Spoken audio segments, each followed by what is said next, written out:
Anastasia, Book 1 from the Ringing Cedars series by Vladimir Megre. Chapter 11, Advice from Anastasia. The Seed as Physician. Anastasia stated, "Every seed you plant contains within itself an enormous amount of information about the universe. Nothing made by human hands can compare with this information, either in size or accuracy. Through the help of these data, the seed knows the exact time, down to the millisecond, when it is to come alive, grow, what juices it is to take from the earth, how to make uses of the rays of the celestial bodies, the sun, moon, and stars, what it is to grow into, what fruit to bring forth. These fruits are designed to sustain man's life more powerfully and effectively than any manufactured drugs of the present or future. These fruits are capable of counteracting and withstanding any disease of the human body.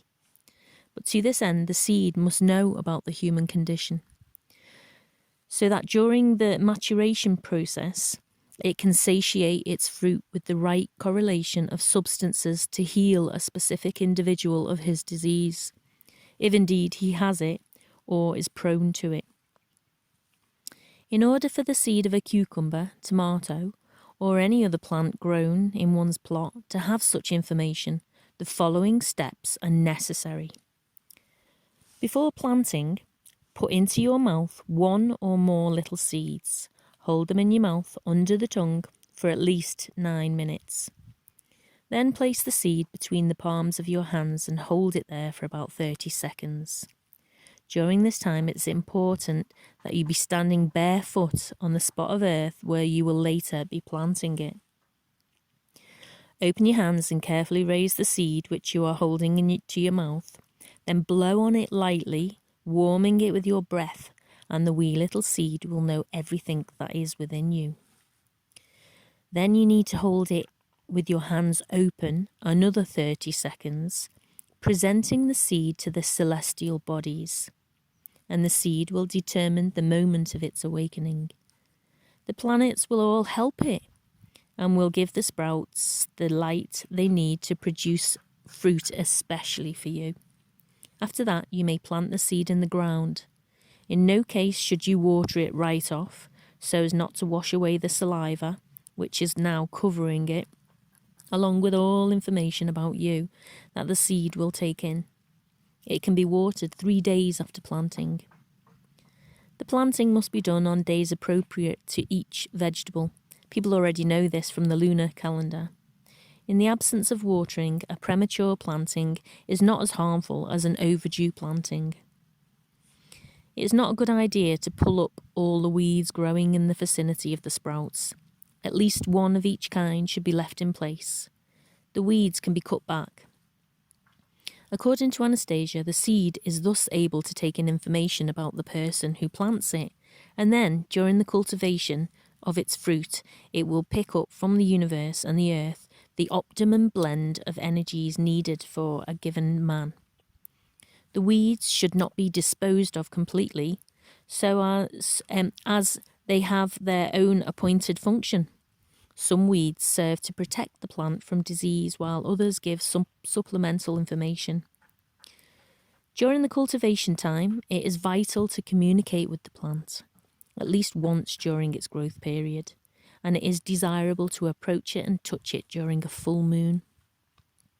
Anastasia maintains that the fruit cultivated from the seed in this manner and consumed by the individual who cultivated it is capable not only of curing him of any diseases of the flesh whatsoever, but also of significantly retarding the aging process, rescuing him from harmful habits, tremendously increasing his mental abilities, and giving him a sense of inner peace. The fruit will have the most effective influence when consumed no later than 3 days after harvesting. The above-mentioned steps should be taken with a variety of plant species in the garden plot. It is not necessary to plant a whole row of cucumbers, tomatoes, etc. in this manner. Just a few plants, each is enough. The fruit of plants grown like this will be distinguished from other plants of the same species, not only in taste. If analysed, it will be seen that they are also distinct in terms of the substances they contain.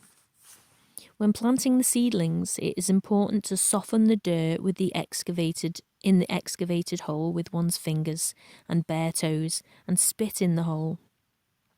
Responding to the question, why the feet, Anastasia explained that through perspiration from one's feet come substances, toxins no doubt, containing information about bodily diseases. This information is taken in by the seedlings. They transmit it to the fruit, which will thus be enabled to counteract diseases. Anastasia recommended walking around the plot barefoot from time to time. What kind of plants should one cultivate? Anastasia replied. The same variety that exists in most garden plots is quite sufficient. Raspberries, currants, gooseberries, cucumbers, tomatoes, wild strawberries, any kind of apple tree, sweet or sour cherries, and flowers would be very good too. It does not make any difference how many plants of each kind there are or how big their area of cultivation is. There are a few definites without which it would be difficult to imagine a full energy microclimate. One of them is sunflowers, at least one plant. There should also be 1.5 or 2 square metres of cereal grains, rye or wheat for example.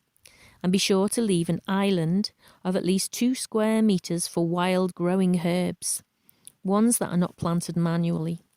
If you have not left any of them growing around your dacha, you can bring in some turf from the forest and thereby create an island of natural growth. I asked Anastasia if it were necessary to plant these definites directly in the plot, if there were already some wild growing herbs close by, say just beyond the fence, and this is how she responded. It is not just the variety of plants that is significant, but also how they are planted.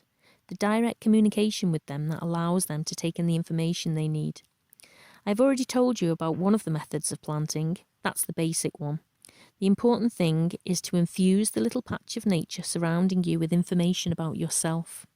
Only then will the healing effect and the life-giving support of your body be significantly higher than from the fruit alone. Out of the natural wilds, as you call them, and nature really is not wild, it's just unfamiliar to you. There are a great many plants that can help us cure all, and I mean all, existing diseases.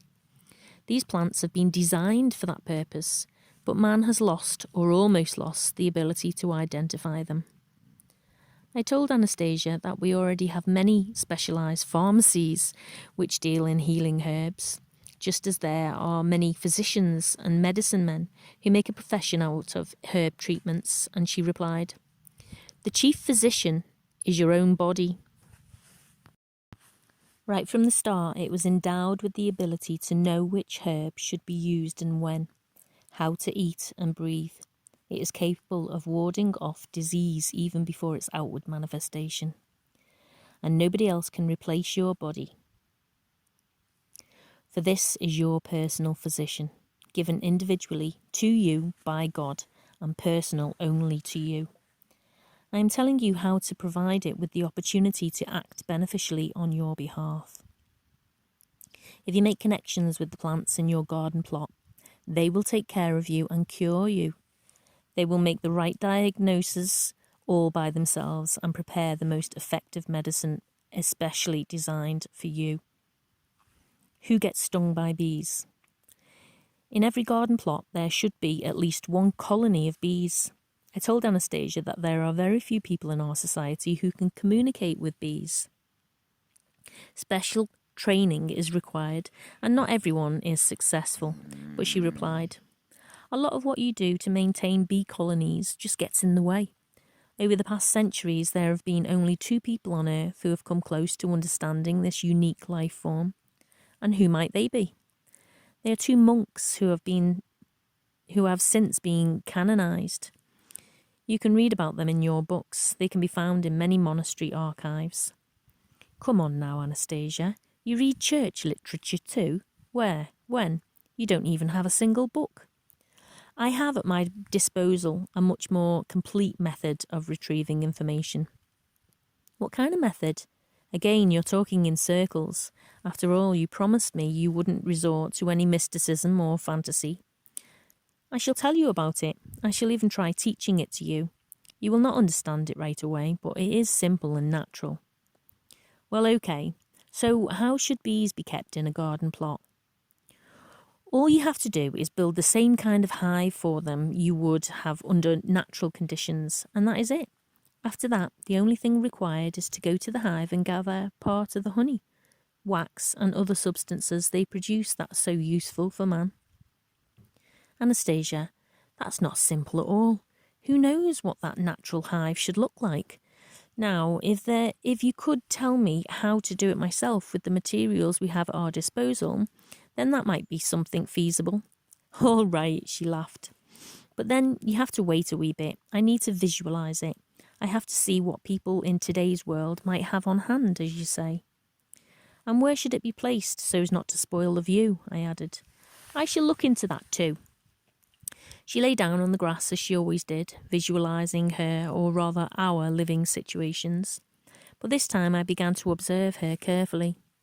As she lay on the grass, her arms were stretched out in different directions, with palms upturned.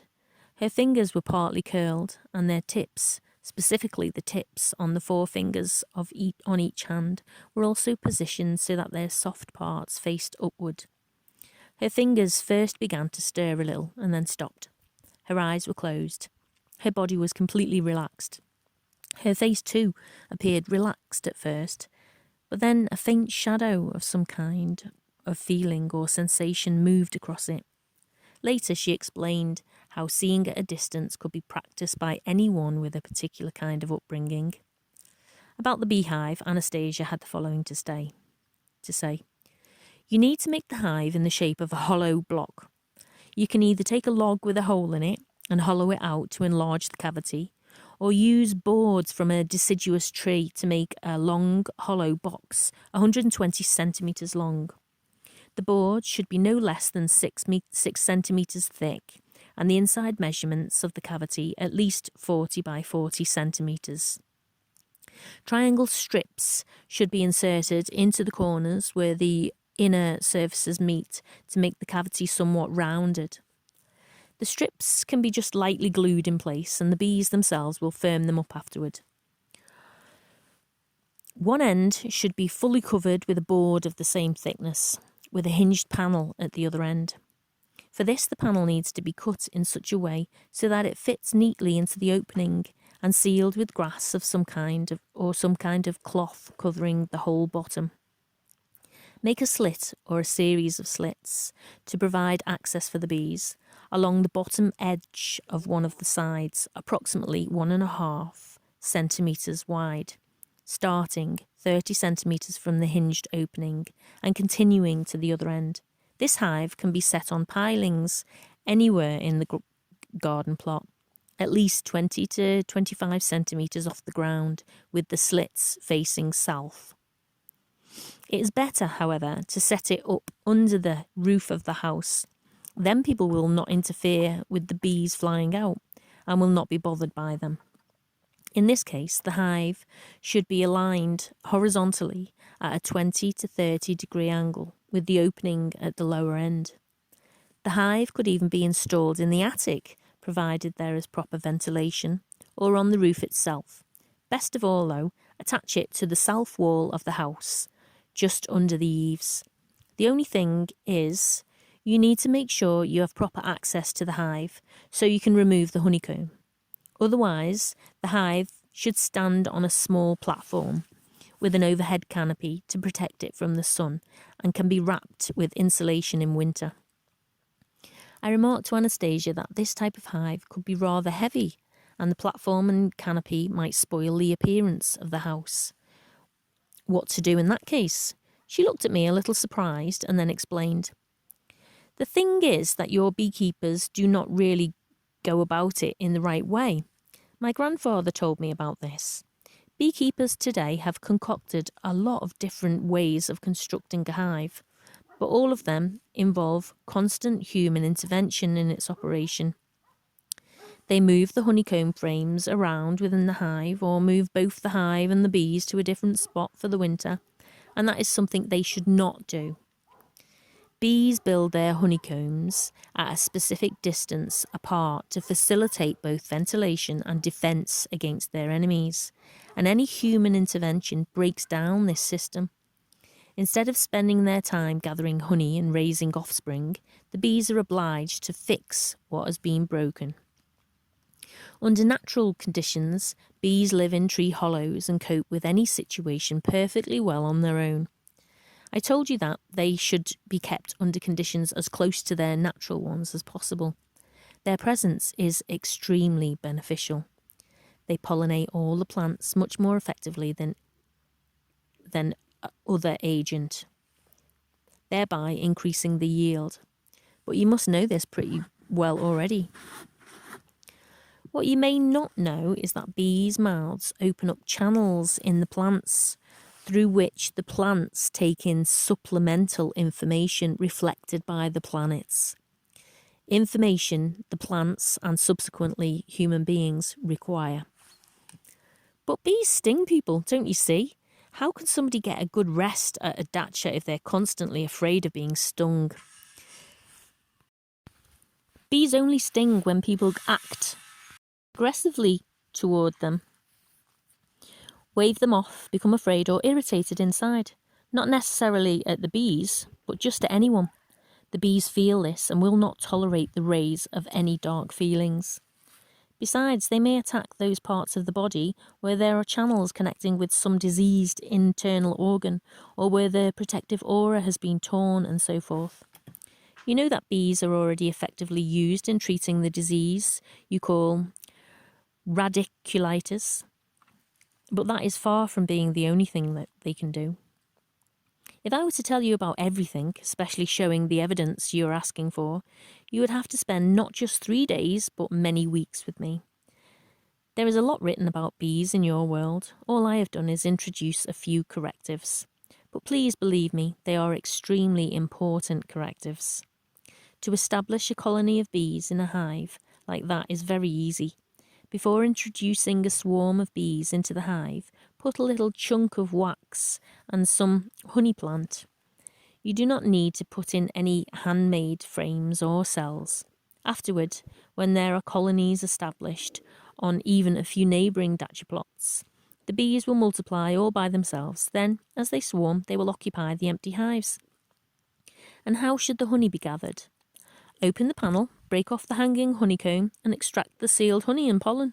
Only do not be greedy. It is important to leave part of it for the bees for the winter. In fact, it is better not to collect any honey at all during the first year. Hello morning. Anastasia has adapted her morning routine to the conditions of the dacha plot. In the morning, preferably at sunrise, walk out to the garden plot barefoot and approach any plants you like. You can touch them. This does not have to be done in accord with some sort of schedule or ritual to be strictly followed day after day, but simply as one feels moved or as one desires. But it should be done before washing. Then the plants will sense the fragrances of the substances emitted by the body through the pores of the skin during sleep. If it is warm and there is a small grassy patch close by, and it would be helpful if there were, lie down there and stretch out for 3 or 4 minutes. And if some little bug should happen to crawl onto your body during this time, do not chase it away. Many bugs open up pores on the human body and cleanse them. As a rule, they open up the pores through which toxins are expelled, and all sorts of internal ailments are brought to the surface, allowing the person to wash them away. If there is any pond water on the plot, you should immerse yourself in it. If not, then you can pour water over yourself as you stand barefoot close to the plants and seed beds, or even better, between the beds. Or, for example, one morning alongside the raspberry bushes, the next by the currant bushes, etc. And after washing, you should not dry off right away. You should shake off the water drops from your hands, spreading them onto the surrounding plants, and use your hands to wash off the water from other parts of your body. After this, you can go through the usual procedures of washing and using any conveniences to which you are accustomed. Evening routine. In the evening, before going to bed, it is important to wash your feet, using water from the addition of a small quantity, a few drops, of juice from salt bush or nettles, or the two together, but no shampoo or soap. After washing your feet, pour the water onto the seed beds. Then, if necessary, you can still wash your feet with soap. This evening routine is important for two reasons. As the feet perspire, toxins come to the surface, removing internal diseases from the body, and these must be washed away to cleanse the pores. Juices from saltbush or nettles are good at facilitating this process. In pouring the remaining water onto the seed beds, you are giving supplemental information to the plants and microorganisms about your current state of well-being. This is very important too. Only after receiving this information can our visible and invisible environment work out and pick up from the universe and the earth everything it needs for the normal functioning of your body. It will prepare everything itself. I was still interested in knowing what Anastasia had to say about food. After all, she has a rather unique dietary regime. And so I asked, Anastasia, tell me how you think a person should feed himself. What should he eat? How often during the day? And in what amounts? Our world pays a great deal of attention to this question. There's a huge quantity of all sorts of literature on the subject. Health food recipes, advice on losing weight. It is difficult to picture human beings' lifestyle any other way under the circumstances currently imposed by the technocratic world. The dark forces are constantly trying to take the natural operating system of this world, the one given to humanity right from the start, and substitute their own cumbersome artificial system which goes against human nature. I asked Anastasia to put it in more concrete terms, without her philosophical musings, and she continued, You know, these questions of yours, as to what, when, and how much a person should eat, they are best answered by the individual's own body.